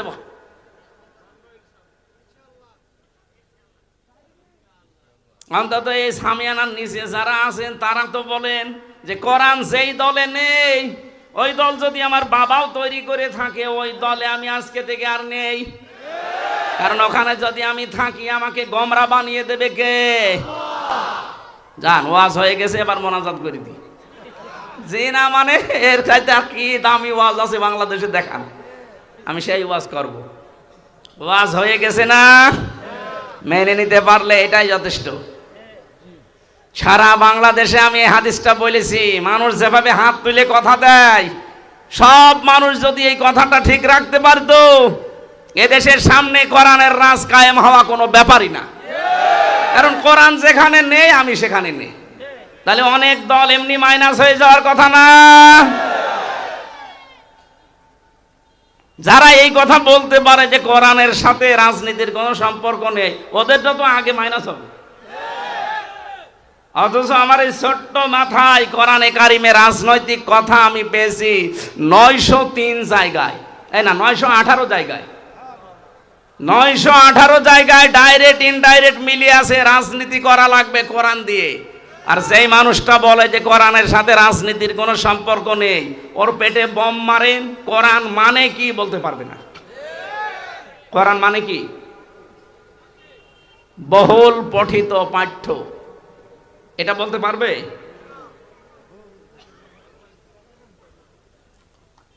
আমার ভাইরা, আমি যে আয়াত পড়েছিলাম লাকবন শব্দের ব্যাখ্যা দেওয়ার জন্য, এই পৃথিবীতে যে মানুষগুলো মানুষের তৈরি করা আইন কানুন কায়েমের জন্য চেষ্টা চালান, আপনি কিন্তু অনর্থক কাজে আছেন। সময়টা নষ্ট করেন না। কিয়ামতের দিন যদি জান্নাত পেয়েও যান, কোনো জিনিসের জন্য আপনার আফসোস হবে না। শুধু একটা জিনিসের জন্য আপনার আফসোস হবে, যে সময়টা আপনি অনর্থক ব্যয় করেছেন। এক কথা বলছেন না কেন? জান্নাতীর মানুষদের কোনো আফসোস মনের ভেতরে আসবে না, শুধু একটাই আফসোস আসবে, যে অনর্থক যে সময়গুলো আমি ব্যয় করে ফেলেছি, অনর্থক কাজে আমার সময়টা ব্যয় হয়ে গেছে। আজ বাংলার কত মানুষ না বুঝে হোক বুঝে হোক নিজেদের জীবনের সময়গুলো সব অনর্থক কাজে ব্যয় করছে। আমি জেলখানার ভেতরে বাবর মিয়াকে দেখেছিলাম, এই যে লুৎফুজ্জামান বাবর, কয়েকদিন আগে বের হয়েছে। ওনার পাশের যে ছেলে আমি ছিলাম, দেখতাম কি জিকির করছে। লোকটা মনে হচ্ছে একেবারে টাটকা খাস আল্লাহর ওলি হয়ে গেছে। 17 বছর জেল খাটলো। আমি আর একজনকেও পেয়েছি জেলখানায়, ইসলামী আন্দোলনের সিফা সালার, আমাদের রাহবার জনাব এটিএম আজহারুল ইসলাম। আল্লাহ রাব্বুল আলামিন লুৎফুজ্জামান বাবরের মতো তাকেও যেন আমাদের মাঝে আবার ফিরিয়ে দেন। তার জীবনেও 17 বছর কেটে গেল। রাব্বুল আলামিন কোরআনের পাখিকে তুমি আর ফেরত দিলে না, জালেমদের হাতে তুলে দিলে, অন্তত এই মানুষটাকে আমাদের মাঝে ফেরত দাও। তার বহু স্যাক্রিফাইস আছে ইসলামের জন্যে। তার যে মেধা, তার যে যোগ্যতা, তার যে লেখাপড়া আমি দেখেছি। জেলের ভেতরে প্রায় 300-র উপরে বই পেয়েছি তার ঘরে। তার মাথা, এটা মাথা না কম্পিউটার। বলেন তো, একটা মানুষ 300টার উপরে বই যদি শুধু জেলখানায় পড়তে পারে, বাইরে সে কত বই পড়েছে। আমার মাঝে মাঝে বই পাঠাতো কারারক্ষীকে দিয়ে, বলতো হামজাকে দিবা। কারাগারে রাত দিন এই বইটা আমি পড়েছিলাম প্রায় 7 বার এই 3 বছরে। ওটা পড়লেই যেন ঈমান বেড়ে যায়। উনি আমাকে পাঠিয়েছিল প্রোডাক্টিভ মুসলিম, এটা পারিবারিক জীবন নিয়ে শুরু করা। এমন সুন্দর বই, পৃথিবীতে যত বই আমি পড়েছি, তাফসিরের ভেতরে তাফহিমুল কোরআন 1 নম্বরে, আর সাধারণ জেনারেল বইয়ের ভেতরে এই প্রোডাক্টিভ মুসলিম 1 নম্বরে। আপনারা থাকলে কিনে পড়বেন। পারিবারিক জীবন থেকে শুরু করা, পরিবর্তন হয়ে যাবে ইনশাআল্লাহ। আমার ভাইরা, আমি আবার স্মরণ করাচ্ছি, যারা অনর্থক কাজে আছেন, কর্মে আছেন, এখনই আপনি নিজেকে থামান, নয়তো আফসোস যখন শুরু হবে চোখ বন্ধ হওয়ার পরে, কোনোদিন কিন্তু এই আফসোস আর শেষ হবে না। আজকে বারবার বলছি তো, অনেকের মন খারাপ হচ্ছে যে ছাতা বলে কি। আরে ভাই, আপনি এখন বাঁকা পথে চলছেন, আমি দেখতে পাচ্ছি। যতই বাঁকা হয়ে মরেন না কেন, কোন জায়গায় যদি পড়ে মরে যান বাঁকা হয়ে, ফেরেশতারা কিন্তু বাঁকা হয়ে আপনাকে নেবে না, আমরা আপনাকে সোজা করে চকলেটের মতো মুড়িয়ে কবরে দেব। আপনি বাঁকা হয়ে মরে দেখেন, বাঁকা হয়ে কবরে দেওয়া হবে, সোজা করে দেওয়া হবে। এই জন্য এখনই সোজা হন। অনেকে এখনই বাঁকা পথ আরম্ভ করে ফেলেছেন। কত বাঁকা পথে মানুষ হাঁটতেছে আগস্টের 5 তারিখের পর থেকে। সাদাবাজি করা সোজা পথ না বাঁকা পথ? এক কথা বলছেন না কেন? এটা যারা করছেন তারা থামবেন। এখন যদি বলেন হুজুর আপনি আমারে বললেন, আমি আপনার নাম বলেছি, ঠাকুর ঘরে কে রে? আপনি এরকম করেন কেন? নিজেকে সংশোধন করতে পারেন না? আমার কোন দায় পড়েছে? আপনি জাহান্নামে গেলে আমার কোনো লস আছে? আপনি জান্নাতে গেলে আমার কোনো লাভ আছে? আমার লাভ লস একটা আছে, আমি যদি সঠিকটা তুলে না ধরি কিয়ামতের দিন মামলায় বিচারে যখন শুরু হবে তখন আমি ধরা খেয়ে যেতে পারি। তখন এই লাখ বোনের ব্যাখ্যা আল্লাহ যখন জিজ্ঞাসা করবে তখন আপনি আমার দিকে তাকিয়ে বলবেন এই যে হামজা গিয়েছিল আমাকে বলেনি। পৃথিবীতে যত লাখ বোন আছে, অনর্থক কাজ আছে, আমি তো বললাম 1 নম্বরে এইটা মানুষের তৈরি করা আইন, এটা লাখ বোনের ব্যাখ্যায় পেয়েছি। আপনি ইবনে কাসির খোলেন, যত তাফসীর আমি পড়েছি লাখ বোনের ব্যাখ্যায় মানুষের তৈরি করা আইন কানুন এগুলো সব লাখ বোন অনর্থক কাজ। এটার জন্য আপনি সময় ব্যয় করেন, এটার জন্য আপনি শ্রম দেন, এটার জন্য আপনি দল করেন, এইটার জন্য আপনি আন্দোলন করেন, অথচ বিপরীত যেটা সেইটার জন্য আমরা করি। আর আপনি আমাদেরকে ধর্ম ব্যবসায়ী বলেন। এক কথা বলেন না কেন? সূরা নিসা ৭৬ নম্বর আয়াত খুলবেন, 5 নম্বর পারা 9 নম্বর পৃষ্ঠা, প্রথম নাম্বার লাইনে আছে আল্লাযীনা আমানু ইউকাতিলুনা ফি সাবিলিল্লাহ ওয়াল্লাযীনা কাফারু ইউকাতিলুনা ফি সাবিলিত তাগুত ফাকাতিলু আউলিয়াশ শাইতান ইন্না কাইদাশ শাইতানি কানা দাঈফা। বলেন আল্লাহু আকবার। এই দুনিয়ায় যারা ইমানের দাবি করবে তারা লড়াই সংগ্রাম করবে, তারা যুদ্ধ জিহাদ করবে, কিন্তু রাস্তাটা হবে আল্লাহর। আর যারা কাফের ওরাও লড়াই সংগ্রাম করবে, ওরাও যুদ্ধ জিহাদ করবে, কিন্তু রাস্তা হবে তাগুতের শয়তানের। আল্লাহ এতটুকু শেষ করে দেননি, ফাকাতিলু, তোমরা সংগ্রাম চালিয়ে যাও, লড়াই চালিয়ে যাও। ফাকাতিলু একজন না বহু বচন, এটা ফাকাতিলু আউলিয়া শয়তান, যারা শয়তানের অনুচর আছে, শয়তানের যারা অনুসারী আছে তাদের বিরুদ্ধে। এ কথা কার? আরো জোরে বলেন। সুতরাং আপনার রাস্তা আর আমার রাস্তা জীবনও সমান না। আপনি শয়তানের রাস্তায় আছেন আর আমি আল্লাহর রাস্তায়। কারোর ভেতরে যদি এইটা থাকে যে ক্ষমতায় বসে শান্তি পাবো, শান্তি করব না, তার পেছনে থাকা জায়েজ নেই। আপনার উদ্দেশ্য থাকা লাগবে আল্লাহর এই আইনটা কি করে এখানে দাঁড় করানো যায়, কায়েম করা যায়। কারণ এইটাই নবীদের উদ্দেশ্য ছিল। আল্লাযী আরসালা রাসূলাহু বিল হুদা ওয়া দীনিল হক লিইয়ুযহিরাহু। এখানে যারা তাফসীর বোঝে জিজ্ঞাসা করবেন এজহার মানে, এজহার মানে কি? না না, হ্যাঁ এখানে বিজয় করা অর্থ হবে। এখানে এজহার মানে শুধুমাত্র প্রকাশ করা না, স্পষ্ট করা না, এজহার মানে বিজয় করা। সুতরাং নবীদেরকে আল্লাহ পাঠিয়েছিলেন এই জমিনে তার দিনকে বিজয় করার জন্য। আমরা তো নবীর পথে আছি, আমরা চাই এই দিনকে, এই জমিনের উপরে ৪৫০০ ধর্ম চলছে। কত? সারা দুনিয়ায় এখন ৪৫০০ ধর্ম চলছে। সব কিছুর উপরে আমরা আল্লাহর ইসলামকে, এই কোরআনকে আমরা বিজয় করতে চাই। এটা যদি কারো কাছে ধর্ম ব্যবসা মনে হয়, হ্যাঁ এটাই আমার ধর্ম ব্যবসা, এই কথা বলেন না কেন? এটা যদি মনে হয় যে এটা আপনি ধর্ম ব্যবসা করছেন, হ্যাঁ এটাই আমার ব্যবসা, আমি এইটাকে বিজয়ী করবো, সে যে কোনো মূল্যে হোক। আলাদ্দীনি কুল্লিহি, যত ধর্ম আছে সবার উপরে, এটা আমার জীবনের শেষ টার্গেট। অলাউ কারিহাল মুশরিকুন অলাউ কারিহাল কাফিরুন। যদিও কাফের মুশরিকদের কাছে এটা অপছন্দনীয়, খারাপ লাগে। আরে ভাই কাফেরের নাই খারাপ লাগতে পারে দিন কায়েমের কথা বললে, আপনি তো মুসলমান দাবি করেন, আপনার খারাপ লাগে কেন?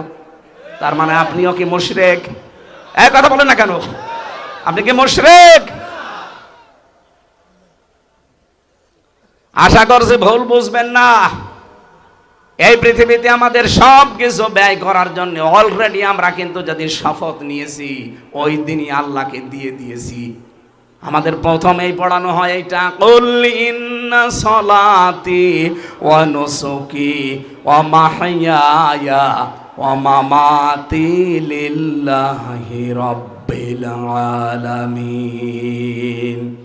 হে নবী, আপনি বলুন আমার নামাজ, আমার কুরবানি, আমার বেঁচে থাকা, আমার মরে যাওয়া, আমি সব আল্লাহকে দিয়ে দিয়েছি। তা আমি তো অলরেডি এটা দিয়ে দিয়েছি, এখন আপনি আমার কাছে আর কিছু পাবেন না, দিয়ে দিয়েছি। আমার মন মতো আপনি আর নামাজ পড়তে পারবেন না। নামাজ আমি পড়বো এখন আল্লাহর হুকুম মতো। নামাজ পড়াও যেমন ইবাদত, নামাজ ছেড়ে দেওয়াও ইবাদত। নামাজ ছেড়ে দেওয়া ইবাদত না? হ্যাঁ, না মানে সূর্য যখন আপনি মাথার উপরে, সূর্য যখন উঠতেছে, সূর্য যখন ডুবতেছে, নামাজ পড়তে পারবেন? তাহলে নামাজ ওই সময় ছেড়ে দেওয়া কি? নামাজ পড়াও ইবাদত, নামাজ না পড়াও ইবাদত। এই জন্য ইন্না সলাতি, আমার যা নামাজ পড়া, নামাজ হোক, নামাজ বাদ দেওয়া হোক, আমি আল্লাহকে দিয়ে দিয়েছি। অনুসুকি, নুসুক মানে, নুসুকের অর্থ তিনটা হয়। এক নম্বরে নুসুক মানে কুরবানি, দুই নম্বরে নুসুক মানে হজের ক্রিয়াকলাপ, তিন নম্বরে নুসুক মানে ইবাদত বন্দেগী। এই তিনটা অর্থই আছে তাফসিরে। তার মানে আমার কুরবানি, আমার ত্যাগ তিতিক্ষা, আমার রক্ত প্রবাহ করা, যা করব আমি সব আল্লাহকে অলরেডি দিয়ে দিয়েছি। আমি যে বেঁচে আছি, আমি যে মরে গেছি, সব আমি আল্লাহর জন্য দিয়ে দিলাম। এই অবস্থায় যদি আমি মরণের বিছানায় আছাড় খেয়ে পড়তে পারি, রাব্বুল আলামিন বলেন, আল্লাযীনা তাতাওয়াফাহুমুল মালাইকাতু তাইয়্যিবিনা ইয়াকুলুনা সালামুন আলাইকুম উদখুলুল জান্নাতা বিমা কুনতুম তা'মালুন। এভাবে সব আমি আল্লাহর জন্য নির্ধারিত করে দিয়ে, নিবেদিত করে দিয়ে যদি মরণের বিছানায় আছাড় খেয়ে পড়ি, আপনার মতো আমি পড়ব না, কারণ আমার সব পবিত্র করে আমি পড়েছি। রাব্বুল আলামিন এবার একটা দুইটা না, হাজার হাজার ফেরেশতা পাঠিয়ে বলবে, তাজ্জিবিনা, তোমার জীবনের এখানে পবিত্রকরণ শব্দের ব্যাখ্যায় আমি পড়েছি শুধুমাত্র এই পোশাক আশাক আর শরীর পবিত্র না, চিন্তার পবিত্রতা, আমলের পবিত্রতা, বিশ্বাসের পবিত্রতা, খাবারের পবিত্রতা, কর্মজীবনের পবিত্রতা, সব আমি পবিত্র করে এরপরে আছাড় খেয়ে পড়লাম। ফেরেশতারা এসেই বলবে, সালাম, শান্তি আল্লাহর বান্দা তোমার উপরে, উদখুলুল জান্নাহ, ওই যে প্রবেশ করো জান্নাতে, বিমা কুনতুম তা'মালুন, যে কাজগুলো দুনিয়ায় করতে, এর প্রতিদান স্বরূপ আল্লাহ তোমারে ওই জান্নাত দিয়ে দিয়েছে। জান্নাতি মানুষ আর জাহান্নামী মানুষের বিপরীতটা আছে জাহান্নামী মানুষের ক্ষেত্রে।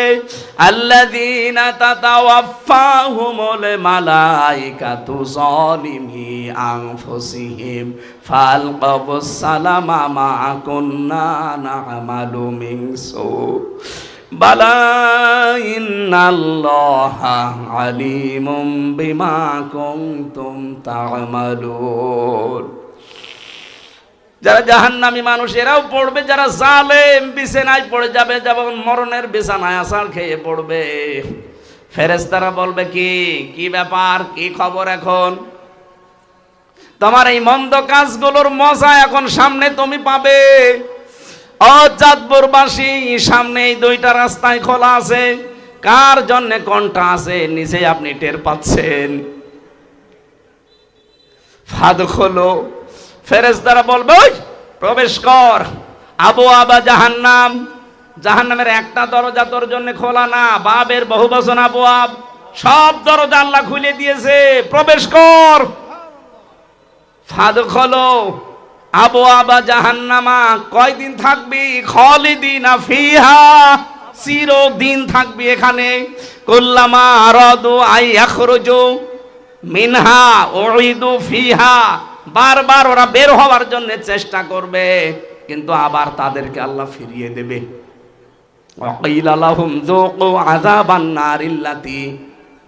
নারিল্লাতী কুনতুম বিহি তুকাদ্দিবুন, বলবে প্রবেশ কর ওখানে, আরেকটু মজা চাক। দুনিয়ায় জাহান্নামের কথা বলতে গেলে ঠাট্টা বিদ্রুপ করে উড়িয়ে দিতিস। এখন দেখ কেমন লাগে। মিথ্যা মনে হতো তোদের কাছে যে এরকম কিছু মনে হয় নেই, আজকে তোরে আমি দেখাবো। দেখ কেমন লাগে। এই দেখ কেমন লাগে এই শব্দটা আমার আদালত চত্বরের দিকে বারবার নিয়ে যায়। যখন আদালতে মাজার ভেতরে দড়ি দিয়ে ডান্ডা বেড়ি পরিয়ে পেছনে হ্যান্ডকাপ দিয়ে পুলিশে টানতে টানতে আমারে নিয়ে যেত। আদালত চত্বরে অনেক নাফরমানকে আমি দেখেছি এখন যারা জেলে আছে। আমি সালমান এফ রহমানকে দেখেছি কয়েকবার, দরবেশকে। ও টিপ্পনি কাটতো, দেখ কেমন লাগে। এখন আমরা বলি যে দেখ কেমন লাগে। এক কথা বলেন না কেন? আপনাদের জেলার একজন বলতো ফিটনেস বিহীন, এক কথা বলছে না কেন?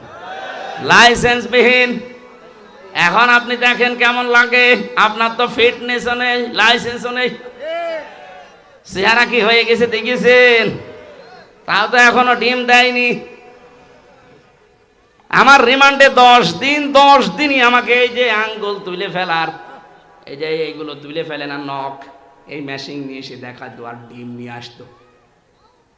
যে এই কয়দিন রিমান্ডে 10 দিন মাটির নিচে আমার নিয়ে গেছে। প্রতিদিন আমার এই যে এই নখ তোলার ওইগুলো নিয়ে এসে বলতো এই যেগুলো নিয়ে নখ তুলি আমরা। শফিকুল ইসলাম মাসুদের নখ আমরা তুলেছি। দেলাওয়ারকে আমরা একেবারে ফুটবলের মতো পিটিয়েছি। যে অফিসার তাদের দায়িত্বে ছিল, আমারও দায়িত্ব, শয়তানগুলো ছিল, আমারে বলতো দেলাওয়ারকে আমরা তার গরম করে লজ্জাস্থানে ঢুকিয়েছি। ওর পুরুষত্ব নষ্ট হয়ে গেছে। চিকিৎসার পরে আল্লাহ এখন আবার ফেরত দিয়েছে। আমার আজকের তেলাওয়াত কিন্তু 2 নাম্বার আয়াতে কিন্তু এই কথাগুলো আসবে। আল্লাহ রাব্বুল আলামিন বলেন আম্মাল্লাযীনা আমানু ওয়া আমিলুস সলিহাত, যে মানুষগুলো ঈমান আনে আর ঈমানের দাবি অনুযায়ী যারা আমলে সালেহ করে, ভালো ভালো কাজের আঞ্জাম দেয়, ফালাহুম জান্নাতুল মাওয়া, এদের জন্য আমি আল্লাহ জান্নাতুল মাওয়া রেখে দিলাম। নুজুলাম বিমা কানু ইয়ামালুন, তাদের কাজকর্মের কারণে এটা তাদের মেহমানদারি। বলেন সুবহানাল্লাহ। আমরা এবার শব্দের দিকে যাই। আল্লাহ বলেন আম্মাল্লাযীনা আমানু, প্রথম যারা ঈমান আনে, কি করে? অজাতপুরবাসী মন থেকে বলবেন ঈমান আমরা এনেছি না ঈমান পেয়েছি? পেয়েছি। বাপ দাদা মুসলমান ছিল, আমরা মুসলমান। কথা বলেন না কেন? আমরা কি সাহাবীদের মতো ঈমান এনেছি? না। আল্লাহ কিন্তু পুরা কোরআনে কোনো জায়গায় বলেননি যারা ঈমান পেয়েছো, না। প্রত্যেক জায়গায় বলেছে ইন্নাল্লাযীনা আমানু, নিশ্চয় যারা ঈমান এনেছে। ঈমান আনা আর ঈমান পাওয়া এক জিনিস না। আমরা যেহেতু পেয়েছি এই জন্য মূল্য নেই। যদি আনা লাগতো বেলালের মতো তাহলে আহাত আহাত করতেন, তারপরও ঈমান ছাড়তেন না। কথা বলেন ঠিক কিনা? এবার আমার প্রশ্ন, ঈমান আনতে হলে কিন্তু একটা কাজ করা লাগে, তার নাম তাগুত ছেড়ে দেওয়া। তাগুত ছেড়ে না দিয়ে ঈমানের দাবি করলে ওর কোনো মূল্য নেই। এটাকে আমি বানালাম। সূরা বাকারার 256 নাম্বার আয়াতের মাঝের অংশে আছে ফামাইয়াকফুর বিত্তাগুতি ওয়া ইউমিন বিল্লাহ ফাকাদ ইসতামসাকা বিল উরওয়াতিল ওয়াসকা লা ইনফিসামা লাহা ওয়াল্লাহু সামিউন আলীম। রব্বুল আলামিন বলেন কেউ যদি ঈমান আনতে চায় তার প্রথম কাজ হবে সে যেন তাগুত ছেড়ে দেয়। তাহলে সে একটা মজবুত রশি ধারণ করবে যা কখনো ছিঁড়ে যাবে না। এই বাংলাদেশের দিকে তাকান, যারা ঈমান এনেছে কিন্তু তাগুত ছেড়ে দেয়নি, তাদের ঈমানের কোনো মূল্য আজ নেই। বাইতুল মুকাররমের ইমাম তাগুত ছেড়ে না দিয়ে ঈমান এনেছিল, বাতাস পাল্টিয়েছে, সেও পাল্টিয়ে গেছে। কথা বলুন। আর ডক্টর শফিকুল ইসলাম মাসুদ, দেলাওয়ার হোসেন, সাইদিনা দেলাওয়ার হোসেন যেটা শিবিরের সভাপতি ছিল সাবেক, ঠাকুরগাঁও বাড়ি, যেটার ওই লজ্জাস্থানে তার গরম করে ঢুকিয়েছে জালেমরা। এরা ঈমান এনেছে কিন্তু তাগুত ছেড়ে দিয়ে। এজন্য 57 দিন রিমান্ডে ছিল, 57 দিন, তারপরেও তাদেরকে জালেমরা এক চুল টলাতে পারে নাই। আপনি এরপরও প্রমাণ চান? যারা ঈমান আনে তাগুত ছেড়ে দিয়ে তামাম দুনিয়া একদিকে গেলেও আপনি তাকে টলাতে পারবেন না। আপনি দেখেন না দেলাওয়ার হোসেন সাইদি, 13 বছর জেল খেটেছে লোকটা, এক চুলও টলেনি। আমি তো ছিলাম শেষের দিকে, তাকে পেয়েছি আমি একদিন 10 মিনিট মাত্র। এখনো পর্যন্ত যে ঈমান তার ছিল, অথচ ধরা পড়ার পরে তাকে অফার দিয়েছিল। আমারে বলতো হামজা, প্রথমে আমারে অফার দিয়েছিল যে আপনি জামাত ইসলাম ছেড়ে দেন, আপনি নিজে একটা রাজনৈতিক দল খোলেন, অথবা নিজেই আপনি পীর হয়ে যান, হাজার হাজার মুরিদ আপনার হবে, কিচ্ছু চিন্তা নেই আপনার, এই জেলেও আর যাওয়া লাগবে না। ওই সময় যদি এটা করতাম, 13 বছর আমার জেল খাটা লাগতো না। উনি যেহেতু ঈমান এনেছিলেন কিন্তু তাগুত ছেড়ে দিয়ে, এই জন্য টলাতে পারে নাই। আর যারা ঈমান এনেছে কিন্তু তাগুত ছেড়ে দিয়ে না, এই মানুষগুলোর ঈমান আজ টিকে নেই। এই ফরিদউদ্দিন মাসুদ, ওর ঈমান টিকে আছে। ওরে আপনি এক জায়গায় নিয়ে 2টা বাড়ি দেবেন, ও আপনাকে বাপ বলতে যে চাচা বলে ফেলবে। জেলখানায় বহু আলেমকে দেখেছে ঈমান টিকিয়ে রাখতে পারে নাই, শেষ পর্যন্ত অনেককে তারা রবের জায়গায় বসিয়ে ফেলেছে। আজকে আমি দুপুরবেলা ছিলাম কুমিল্লা সদর দক্ষিণ না কোথায় যেন, মুফতি জসিমউদ্দিন রহমানী হাফিজাহুল্লাহ, উনি আমার আগে কথা বলছিলেন। এক জায়গায় ছিলাম আমরা, ওনার যে ঈমান, ওরকম ঈমান এই দেশে হাজারো আলেমেরও নেই। উনি ঈমান এনেছে তাগুত ছেড়ে দিয়ে, আর আমরা অনেকে আজ ঈমানের দাবি করি তাগুতের সাথে মিলে থেকে। না তো কোনো মানুষ ওলামা লীগ করতে পারে একজন আলেম হয়ে? আমাকে যেই দিন ধরে ওই দিন রিমান্ডে এই শেখ ইমরান, এই শয়তান এসপি, এই শয়তান আমারে প্রথম দিন রিমান্ডেই বলেছিল যে আপনাকে যা বলতে বলছি এইগুলো শুধু বলবেন জামাত ইসলামের বিরুদ্ধে, আকিজ গ্রুপের বিরুদ্ধে, আর আপনি দেশের বিরুদ্ধে এই এই কাজ করেন, এগুলো আমরা পয়েন্ট আকারে লিখেছি। 13টা পয়েন্ট লিখেছিল। বলছে এটা শুধু আদালতে যে ম্যাজিস্ট্রেটের কাছে বলবেন, আপনাকে কালকে ছেড়ে দেব। মানে না, শুধু ছেড়ে দেব তা না, আমার অফার দিয়েছিল যে আমার কুষ্টিয়া বিশ্ববিদ্যালয়ে আপনাকে উলামা লীগের সেক্রেটারি বানিয়ে দেব। মানে সব তো ওদের হাতের ভেতরে। ওই সময় যদি মেনে নিতাম, মালও কামাতে পারতাম। আগে কি সুন্দর মাল কামাইতাম, ওইটাও কামাতে পারতাম। 3 বছর আমার এই ফাঁসির কন্ডেম সেলের ভেতরও থাকা লাগতো না, কিন্তু আমার ঈমানটা চলে যেত। এক কথা বলছে না কেন? পুরা একেবারে টাটকা বেঈমান হয়ে যেতাম না? এখন আমার এই আপার সাথে পালানো লাগতো। এক কথা বলছে না কেন?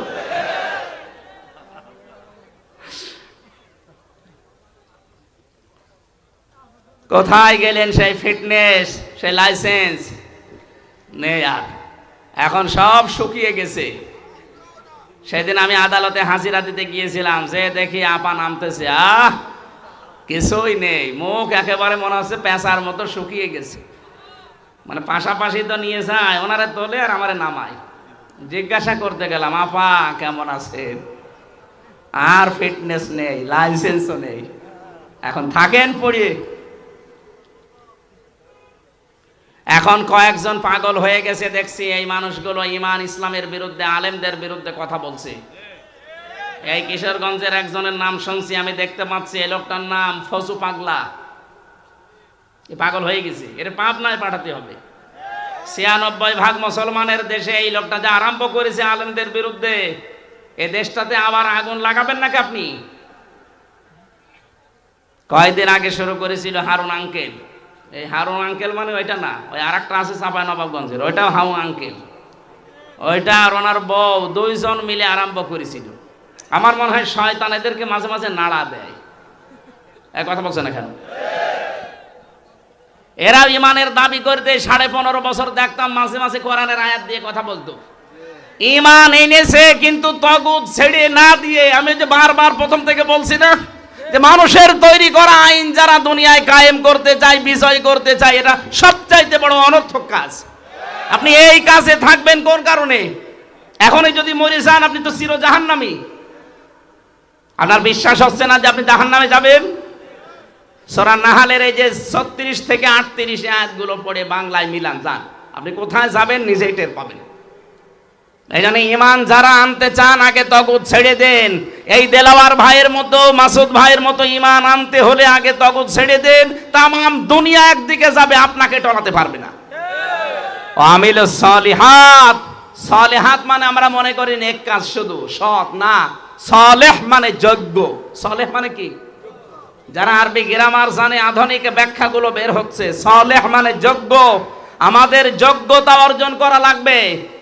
আজ সিয়ার বাংলাদেশে 16টা 28টা সিয়ারই এখনো আছে, কিন্তু যোগ্যতা সম্পন্ন মানুষ নেই। এই কথা বলছেন না কেন? কারণ এতদিন যারা ছিল তারাই আছে, তাদেরকে এখন আমার মনে হয় সংস্কার চলছে, সবগুলোকে ওখান থেকে নামিয়ে যারা বৈষম্যের শিকার ছিল এতদিন তাদেরকে বসাতে হবে। কিন্তু এই মানুষগুলো যোগ্য হওয়া লাগবে। যোগ্যতা সম্পন্ন মানুষ যদি আপনি বসাতে না পারেন, এই পৃথিবী দুর্নীতিমুক্ত করতে পারবেন না। যদি আমরা ঈমান আনতে চাই তাগুত ছেড়ে দিয়ে এবং যোগ্যতা অর্জন করি, ফালাহুম, তাদের জন্য আল্লাহ বলেন মাওয়াহুম, ফালাহুম জান্নাতুল মাওয়া, তার জন্য আমি জান্নাতুল মাওয়া রেখে দিলাম। এখন মাওয়া কি? আমরা অনেকে মনে করি জান্নাত, এটা জান্নাতের একটা দরজার নাম। মাওয়া কি বলেন তো? এখানে জান্নাত কয়টা? একটা। জান্নাতের দরজা বা স্তর 8টা না 100টা পেয়েছি আমি। 8টা আমরা প্রসিদ্ধ জানি, তার ভেতরে মাওয়া একটা। তার মানে ঈমান আনার পরে আমলে সালেহ যোগ্যতা অর্জন যদি করতে পারেন, আপনাকে আল্লাহ এমন একটা জান্নাতে প্রবেশ করাবে, নুজুলাম বিমা কানু ইয়ামালুন। আপনার এই কাজ কারবারের কারণে এটা আল্লাহর পক্ষ থেকে মেহমানদারি। এজন্য জান্নাতি মানুষের কাজ আর জাহান্নামী মানুষের কাজ। ও আম্মাল্লাযীনা ফাসাকু ফামাওয়াহুমুন নার, যে মানুষগুলো ফাসেক পাপাচার তাদের জন্য আল্লাহ আগুন বানিয়ে রেখেছেন। বলেন নাউজুবিল্লাহ। আমরা অনেকে এই দেশে মনে করি যে যা করি করি, কালেমা তো পড়েছি, জান্নাতে একদিন যাবই। আরে ভাই, জান্নাতে আপনি যাবেন, কোনো অসুবিধা নেই, কিন্তু কালেমা তো টিকিয়ে রাখবেন নাকি? কালেমা যদি আপনার টিকে না থাকে, আমি 10টা পয়েন্ট তাফসীর থেকে লিখেছি, একটু দেখেন তো আপনার কালেমা ঠিক আছে কিনা। কোনো মানুষ যদি কালেমা টিকিয়ে রাখতে চান, অবশ্যই এই 10টা কাজ আপনার জীবনে থাকলে আপনার কালেমা থাকবে না। মনে করবেন কালেমা কখন নষ্ট হয়ে গেছে। ওযু করলে ওযু যদি ভেঙে যায়, ওযু ভাঙে না কয়টা কারণে? বলেন বলেন। ঈমান এনে রেখেছেন লা ইলাহা ইল্লাল্লাহু মুহাম্মাদুর রাসূলুল্লাহ পড়ে, কিন্তু ঈমানও যে ভেঙে যায় আপনি তো জানেন না। এই 10টা কারণে ঈমান ভেঙে যায়। ভাঙা ওযু দিয়ে যেমন নামাজ হয় না, ভাঙা ঈমান দিয়ে জান্নাত পাওয়া। 1 নম্বরে যারা শিরিক করেন, এর দলিল আছে সূরা জুমারের 65 নম্বর আয়াতে। আমি দলিলগুলো লম্বা করতে পারছি না। 2 নম্বরে যারা কুফরি করবে, কুফরি মানে গোপন করে রাখা। আল্লাহর বিধান জানার পরে দুনিয়ার কোনো স্বার্থ পেয়ে যারা গোপন করে রাখেন তারা কাফের। 3 নম্বরে যারা নেফাক, সব ধর্মকে যারা সমান মনে করেন। এই ফজু পাগলা কালকে এই বক্তব্য দিয়েছে, যেটা আমার বাংলাদেশ, সব কিছু এই দেশে সমান। ইসলামও যা, ওই সনাতন ধর্মতা। সনাতন ধর্ম বলতে উনি বুঝিয়েছেন হিন্দু ধর্ম না ভাই। সনাতন মানে পুরাতন। সনাতন মানে কি? এই পৃথিবীতে পুরাতন ধর্ম কোনটা? এই জন্য সনাতন ধর্ম কিন্তু ইসলাম ধর্ম, হিন্দু ধর্ম না। ওটা তো নতুন ধর্ম। সনাতন মানে কি? এই পৃথিবীতে 4500 ধর্ম আছে, যারা সব ধর্মকে সমান মনে করেন। আল্লাহ বলেন না, আমার কাছে একটা ধর্ম, তার নাম কি? ইন্নাদ-দীনা ইনদাল্লাহিল ইসলাম। যারা সব ধর্মকে সমান মনে করেন, আপনার ঈমান চলে গেছে। বলে ধর্ম যার যার উৎসব, আপনার ঈমান আছে আর? এরপরে নবী ছাড়া অন্য কারো আদর্শ যদি কেউ ভালো মনে করে, এদেশে করে না। 5 নম্বরে আল্লাহর বিধানকে যাদের ভালো লাগে না। 6 নম্বরে দ্বীনের বিধানকে নিয়ে যারা কটূক্তি করে, সবগুলো এই দেশই হচ্ছে। 7 নম্বরে যারা জাদুকর, এই এলাকায় সব নেই। এই তাবিজ তোবাজ করে, জাদু করে মানুষের জীবন নষ্ট করে দেয়। নবীকে পর্যন্ত জাদু করেছিল। এরপরে যারা অমুসলিমদের বিরুদ্ধে না, মুসলমানদের বিরুদ্ধে অমুসলিমদের সাথে হয়ে যারা ষড়যন্ত্র করে, এখন এদেশে এটা প্রকট আকার ধারণ করেছে। এদেশের মুসলমানদের বিরুদ্ধে ভারতের এই দাদা বাবুদের সাথে মিলে অনেকে কিন্তু ষড়যন্ত্র চালিয়ে যাচ্ছে। 4টা করেছে এই পর্যন্ত, এই 5 অক্টোবর থেকে আজ পর্যন্ত 4টা করেছে, একটাও সফল হয়নি। আনসার লিগ দিয়ে কথা বলছে না কেন? সচিবালয়ে আগুন লাগিয়ে কে, এরপরে হিন্দুদেরকে দিয়ে, একটাও সফল হয়নি, আর হবেও না। যারা মুসলিমদের বিরুদ্ধে অমুসলিমদের সাথে মিলে ষড়যন্ত্র করছেন, আপনার ঈমান ভেঙে গেছে, আপনি যতই হাস করেন। এরপরে বেশি কাউকে ইসলামের ঊর্ধ্বে মনে করা, এই দেশে আমার মনে হয় অনেককে ইসলামের ঊর্ধ্বে মনে করা হয়তো, এখনো করা হচ্ছে। ইসলামের ঊর্ধ্বে কেউ আছে? 10 নম্বরে যারা ইসলামের কোন বিধানকে যারা ঘৃণা করেন, এটা সূরা সেজদার 22 নম্বর আয়াতে আছে। আমি ব্যাখ্যাগুলো আর লম্বা করতে পারছি না, কারণ আমি এমনিতে অসুস্থ। আমরা যে কথাগুলো বললাম, আমার ঈমান যেন ভেঙে না যায়। ভেঙে গেলে আপনি যতই লা ইলাহা ইল্লাল্লাহ বলেন, আপনাকে জাহান্নামে আল্লাহ পাঠাবে। বের হতে চাইবেন, আল্লাহ বের হতে দেবে না। এই আয়াতগুলো আমাদের বাস্তব জীবনে আল্লাহ যেন সেট করার তৌফিক দেন। কাফের এবং ঈমানদার দুইটা পথ আলাদা। আমরা ঈমানদারের পক্ষে আছি, কাফেরদের বিপক্ষে আছি। আল্লাহুম্মা আমিন। লা ইলাহা ইল্লা আনতা সুবহানাকা ইন্নী কুনতু মিনাজ জালিমিন।